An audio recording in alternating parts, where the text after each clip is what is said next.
threat of a referendum. These are just options we are exploring, and we're taking this very seriously, and we'll be ready when we choose that, whatever option it may be. I'm not suggesting today that we are starting the referendum process, but this is merely one of the options we're looking at pursuing. Chris, is there a point at which, since this is a federal mandate, that which this could be taken out of Ohio's hands? Again, good question for a constitutional law expert. I'm certainly not that federal judge, perhaps. I'm not sure. The Democrats have a knife at all. Oh, we do. The Senate, and it's so interesting. I served with Bill Batchelor. I'm taken by the stories that he tends to tell. I'm not taken by his misrepresentation of the truth. When one introduces a bill 26 hours before passage, the Legislative Service Commission literally does not have enough time to prepare the amended Democratic option. And when you submit a plan, in this case a map, you don't submit a map, you have to submit plats. And you have to have legal descriptions of the properties included in the districts. It takes more than 26 hours to do. The Senate Democrats will introduce the plan in the coming days, because obviously there's a greater amount of time to do it. Toledo Blade, Cleveland Plain Dealer, both encouraged this morning, I believe, was the Speaker to slow down the process so that we can take a look at this map, amend it, or at least try to amend it with Democratic options. Can you give some general ideas what kind of amendments you would, which districts you might see changed? Yeah, sure. I refer you to Draw the Lines, Ohio. There's a Republican legislator from Illinois, Plan B, that I support. Take the 5th Congressional and the 9th Congressional districts, for instance. You have contiguous districts. In the case of the 9th Congressional district, you have a district that's no longer contiguous.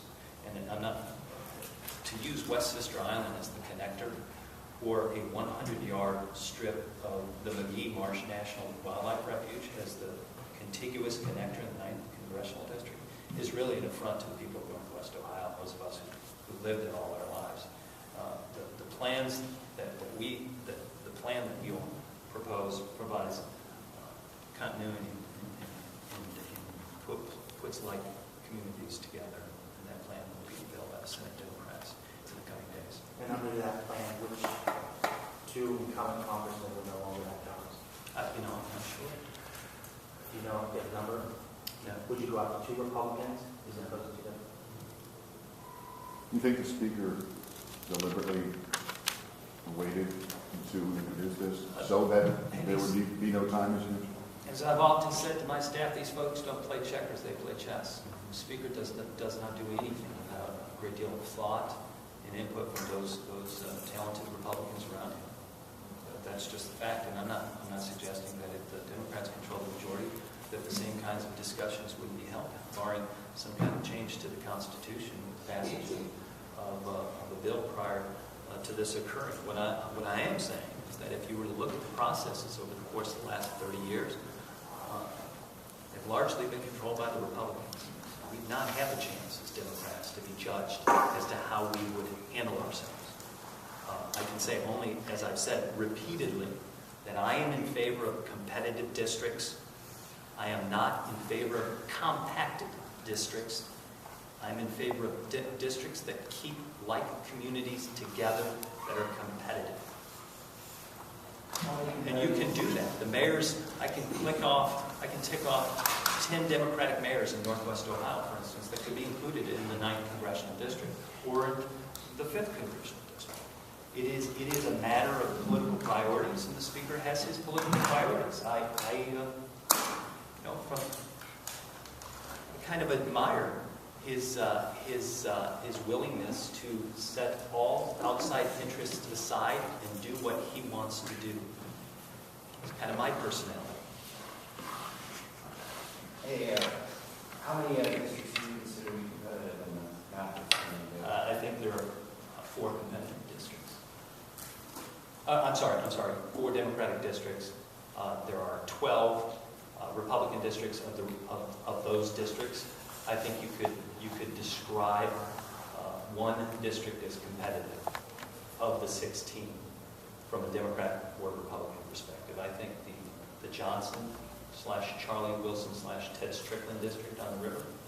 If you would look at the maps over the course of the last 10 years, that can be considered a competitive district. We expect to see when the apportionment board releases its maps, what are your fears there? They will do what they intend to do, and that's trying to institutionalize the majority. Now, it's like deja vu for me. I remember, like it was yesterday, getting a call from Dick Gephardt. Dean DePiro, Dean was the then minority leader. Jack Ford had just left minority leadership to pursue a run for mayor of Toledo. He was the nominee. Joe, you probably can remember this. And Dick Gephardt called the minority members, led by Dean DePiro at the time, and said, "You should take this map. It's just been introduced by the Republicans." And there was some criticism from Democratic groups because we were accepting maps that received bipartisan support at the time. We received some criticism because some Democrats voted for that particular map. Dick Gephardt and his staff at the D-Trip said at the time, "You'll win 3 or 4 seats with this map." Now, no one's expected at the time that Bob Ney would get in trouble. Ended up, he was one of those seats that we picked up was X space, but we also won other seats in a couple of very good cycles for the Democrats.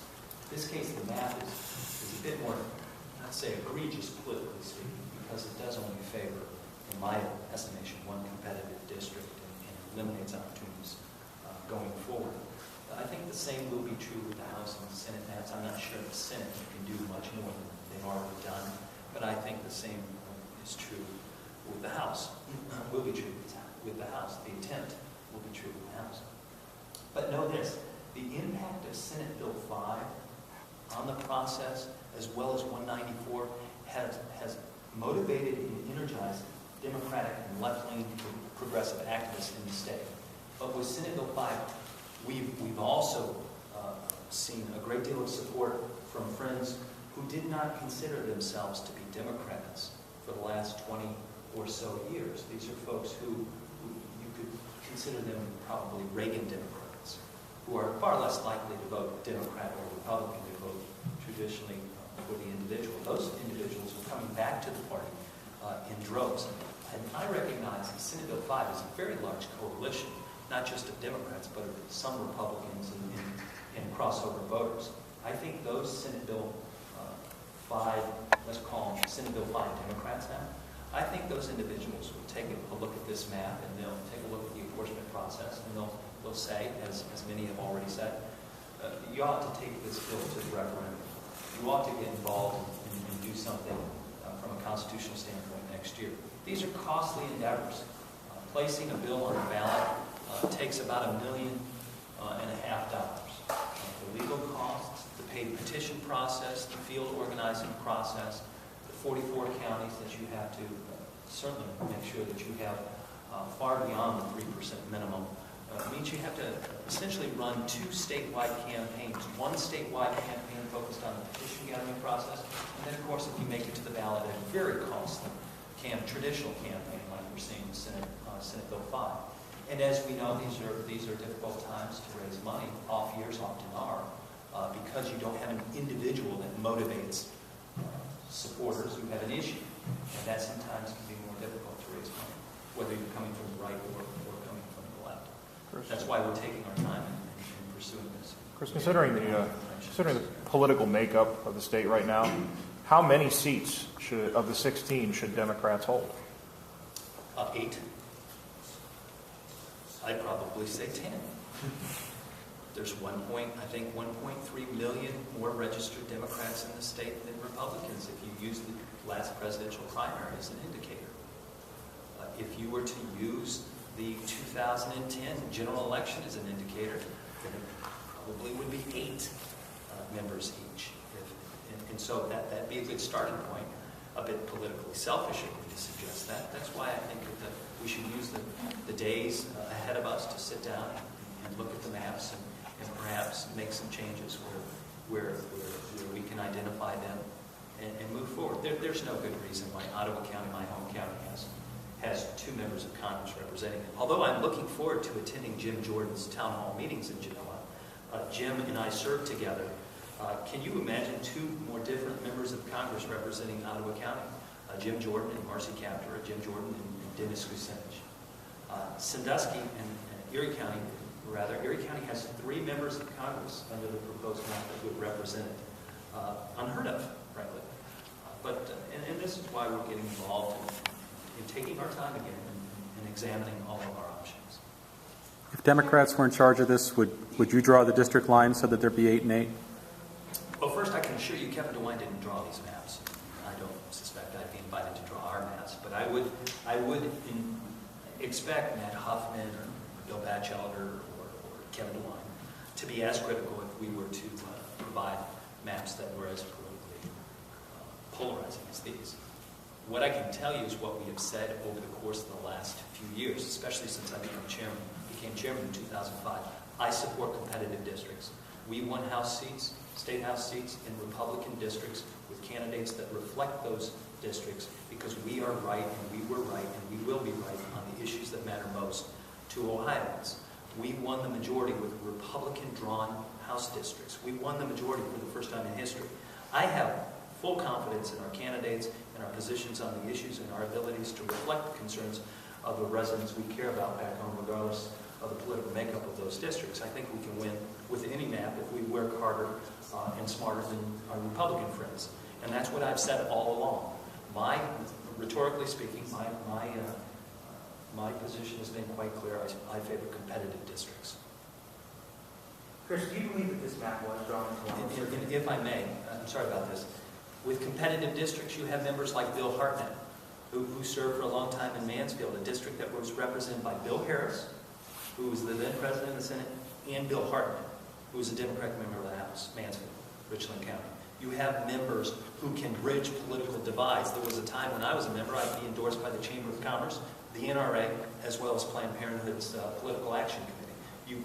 Because the 18th House district was largely a swing district. You get members who can bridge those divides, compartmentalize political fights, build relationships across the aisle, and support legislation that sometimes both sides can find agreement on. And that's what happens with competitive districts. And with competitive districts, in my opinion, because of the quality of our candidates and the lessened impact of the Tea Party movement on Democrats, we can speak to the middle and to the moderate base that oftentimes is ignored in Republican primaries.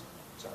Do you believe that this map was created in Columbus or did it come from Washington? The map was created in a combination of areas, and I'm not casting any judgments because, frankly, this map was created with computer modeling and data that's available to both sides. You enter in programs, and it spits it out. It was overseen by a fellow named Ray DeRossi, who you probably know. And I'm not suggesting by leaning on Washington consultants that's a bad thing. It is what happens in the map drawing process. I'm not sure there is the capacity just in one city to do this. So reaching out to Washington-based consultants for map building is something that's quite common. I'm sure it's quite common among the good government folks as well. It's just something that